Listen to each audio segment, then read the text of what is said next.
Hello, crypto boys and ghouls, and welcome back to the channel, Tales from the Cryptomancer, where we feature content on play-to-earn games on the blockchain, such as Splinterlands.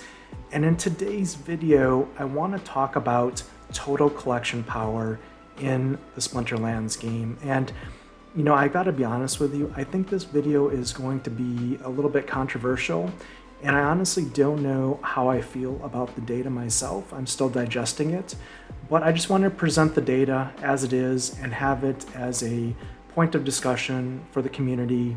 And we'll see what everyone else thinks of this. But the reason why I wanted to actually jump into this data and kind of process it is because we've done a couple videos recently. One video was talking about what could happen if bots in the game exit in mass after rank reward changes are unveiled, and that resulted in a comment on my Peak D posting for the video talking about the declining value of collection power, and that led to my recent video talking about that topic. And there were some other comments that came up that I wanted to highlight that really opened my eyes to look at some additional data and that we can discuss today. So the first comment came from Crazy Kamikaze, once again, in just response to his original comment around declining collection power value. He had mentioned, thanks for telling us about the other utilities of collection power. He didn't know about lands and didn't really consider the wild format requirement. He expects reward card prices to keep falling a bit. They've always been trading around 1.5 to 2.5x their power value. For instance, right now, Gargoyle Lion sells for 12 DEC per BCX for 5 power. As DEC closing on peg, he expects them to fall again, and he might be a buyer then. And then he mentions some additional information here that he hasn't done the math, but he estimates the time that for seal rewards and fully printed Chaos Legion will represent over 90% of the actual total collection power supply. And he gives some examples. And this kind of intrigued me. I wanted to understand if that was really right. If 90% of the actual total collection power of the game would be delivered through Chaos Legion rewards and the Chaos Legion set. So that was interesting for me. So thank you, Crazy Kamikaze, for adding that comment and having that discussion. And then in addition, I received another comment, this one on YouTube, from Ghostly BG. And basically what he had mentioned was, in talking about my CP video, he had mentioned that the baseball card story is cool and all. However, the reward cards have one particular property that baseball cards do not. They have to be leveled up, and the cards are used up in the process. That's deflationary in nature, so I don't think reward cards will be the new baseball cards in terms of availability down the line. So Ghostly BG, thank you for that comment, and it got me thinking, yes, certainly the cards in Splinterlands are deflationary in nature, but my point really with the baseball card analogy from the 80s and 90s and the printing that they were done is it really wouldn't matter if, for example, a bunch of people threw out all their baseball cards in the 80s and 90s, there still would just be way too many based on the demand.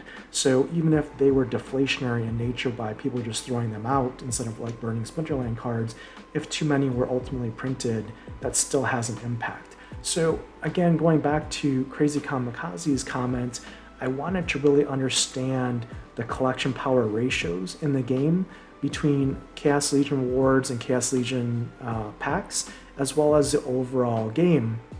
And so I sat down this evening, was trying to figure out how I could gather that data. And the good news for us is we do have the way to get that data. Actually, it's a little time consuming, but we can use splintercards.com. They have a printing and distribution data page that captures all of the total BCX printed for all the cards and all the editions. That includes Chaos Legion reward cards, Untamed, etc. And what it gives us is the total BCX printed, the total number of cards circulating, the total BCX of regular foil, and also total BCX of gold foil. And what we can do is if we export all of this data and fill in the blanks, which is basically collection power per card that's printed, as well as the total expected printed run, if not everything has been printed already, we can actually get the total collection power data that Crazy Kamikaze was referring to in his comment. And let me show you some of the data and we can walk through it, because I actually did go through the exercise of calculating this. And yeah, here's the data. Let me just share it with you right now. So I want to start by sharing the total collection power for the Chaos Legion packs, assuming all 15 million packs are sold and opened, as well as the Chaos Legion reward cards. And I calculated this data for both expected regular foil and gold foil prints. And what we can see here is the number came out to be 5.062 billion of collection power is estimated to come from the Chaos Legion and Chaos Legion reward cards. And that in a vacuum doesn't mean very much, because we would ideally want to know how much collection power exists in the rest of the cards in the game. That includes Untamed, Dice, Alpha, Beta, Promo, and Rewards. And so what I've done is I've actually gone through and calculated all of those additions for us.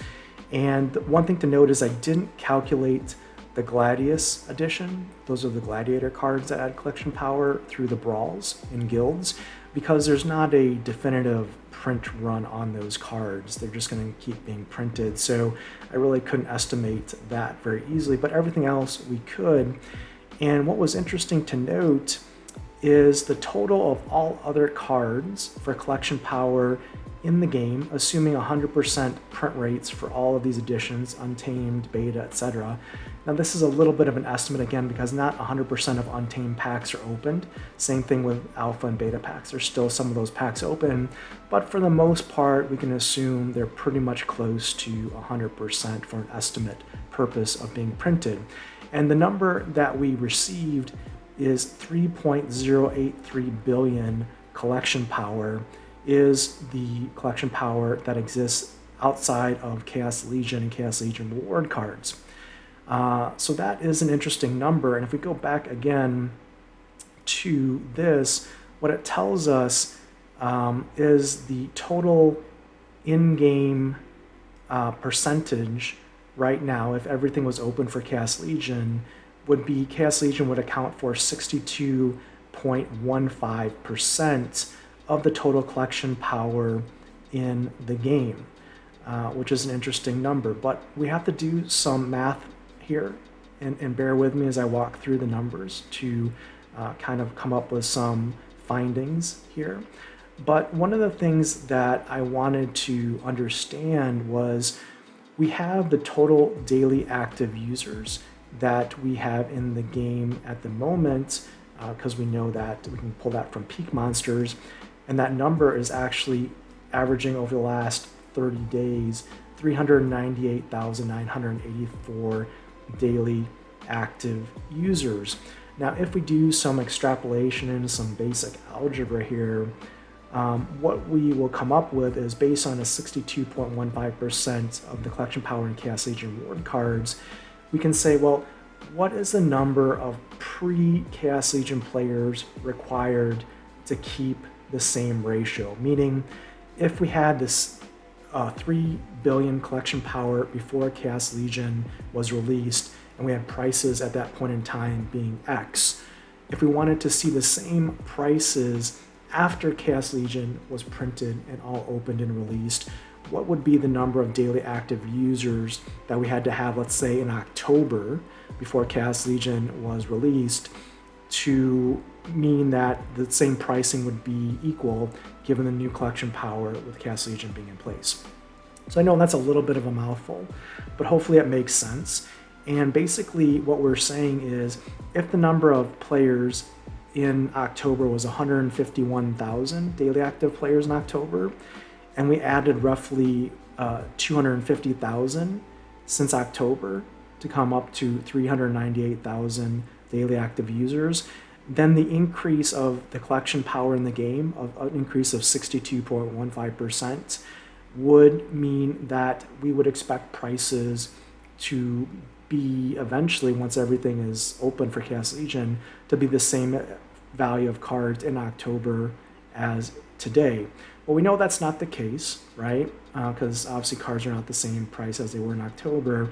So really, how bad is the situation, and can we calculate the optimum number of users that we need to have to get to that same ratio once again in October? Well, the good news is we can, and let me share with you some data that we're able to get to. So this is an article on hive.blog. It's coming from the user Dals, and I'll link it to the video description below. It's coming from Leo Finance, and it shows us the Splinterlands stats at the end of October 2021, and it's giving us data from Peak Monsters dashboard at that point in time. Unfortunately, the archives for like the Wayback Time Machine do not show the dynamic data in the Peak Monsters Explorer dashboard for back then, but the good news is that Dals has captured this for us in this article. And what we can see here in this article is the number of active players in October, at the end of October 2021, was somewhere in the range of between 500,000 and 400,000, depending on the day. We had a little spike there at 500,000, and when it came back down to around 400 to 450,000. And what Dals says is that up until July of 2021, Splinterlands had somewhere between 5,000 to 7,000 daily active players. Then these numbers exploded and keeps going up to 500,000 daily players in the recent days. Okay, so that is a kind of point in time capture of data. And if we go back here to our spreadsheet, our expectation, if the prices were to remain the same again, would be that in October we would have had 151,000 players roughly, but in actuality we had between 400,000 to 500,000 players, which is actually the same or less than we have today in the end of April of 2022. So what does this mean? Well, if you do the math here again, what it means, and again, we can capture this data, 400 to 500,000 daily active users in October and 5,000 to 7,000 in June. The question that really we get to when we do the backwards calculation is to absorb this injection of 62.15% more collection power in the game. If we took the daily active users in October, what it means is that we would have to grow the daily active users in Splinterlands to roughly 1.056 million to 1.321 million daily active users to achieve roughly the same pricing of Chaos Legion cards that we saw as Untamed cards back in October, if we just did this linear math. Now, this is of course a very rough estimate using estimated data here. It's not necessarily accurate to the, let's say, 1% or less accuracy, but it is a mathematical model that we can use as an estimate. So we obviously are not at 1 million to 1.3 million daily active users right now. And in reality, we could be going much lower than that if bots get shut off in the near future with the new ranked reward system. So the question becomes, do we have a people problem or a daily active user problem in Splinterlands in the near term? And that question might be answered with yes, possibly, right? If we want to see the same value of Untamed cards extrapolated onto Chaos Legion cards in the near term.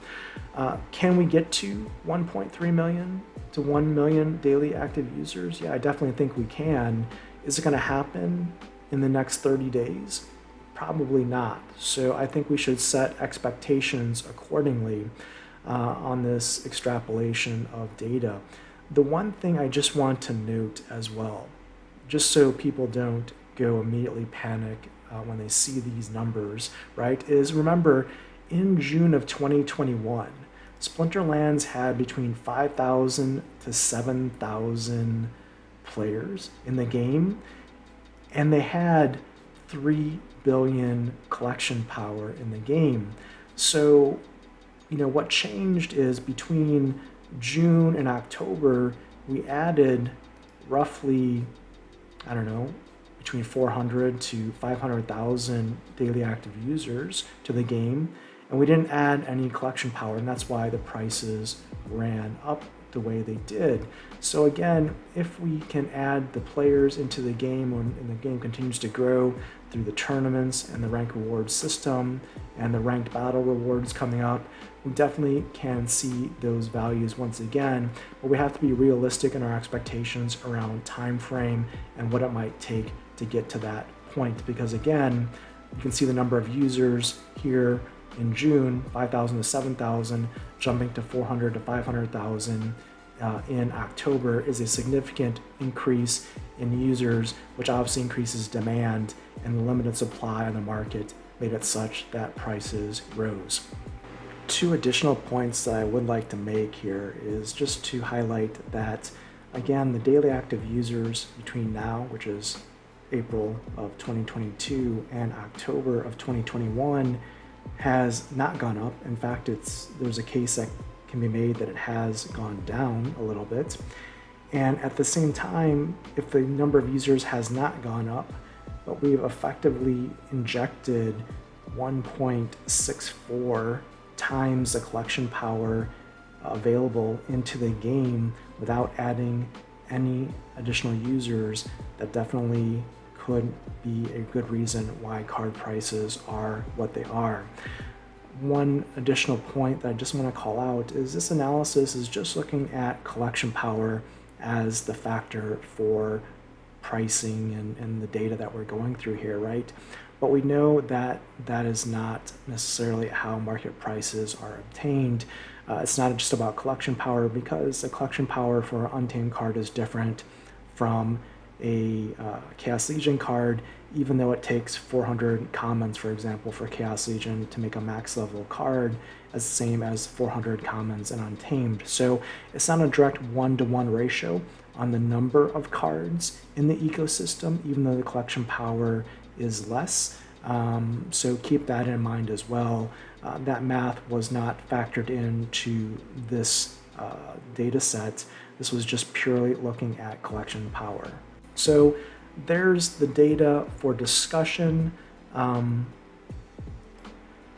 Perhaps the question will be was kind of the crypto market at the time of, let's say, the summer of 2021 through October 2021, where Bitcoin reached some very high numbers, coupled with the launch of the SPS airdrop, was that a perfect storm for Splinterlands? And can it be repeated? And I would say yes, I think it can be repeated because of the flywheel that the Splinterlands dev team is putting in place with the roadmap and the development of land, the ranked battle rewards, the staking of SPS on players, the SPS ranked battle reward changes as well. I think there's going to be a lot coming after July and the SPS airdrop ending, where we are going to see again a transformation of this game. So this summer in Q2, Q3, and Q4, we definitely could have explosive growth once again. And also, if the crypto market cooperates with us from a timing perspective, it could be quite nice. But again, temper expectations, and then I would again ask to leave your comments in the video description below. Does Splinterlands have a people problem in the near term, and how do we address it? And just in general, what do you think of this analysis and the math? I will leave a link to the articles that we've discussed, and I'll try and upload this spreadsheet into a Google Doc and link that as well to see if we can get the data out there for the community. Well, I hope this video has been beneficial for you, educational as well. If it has, smash the like button, subscribe to the channel for more timely content like this around Splinterlands, and until next time, keep stacking those stats.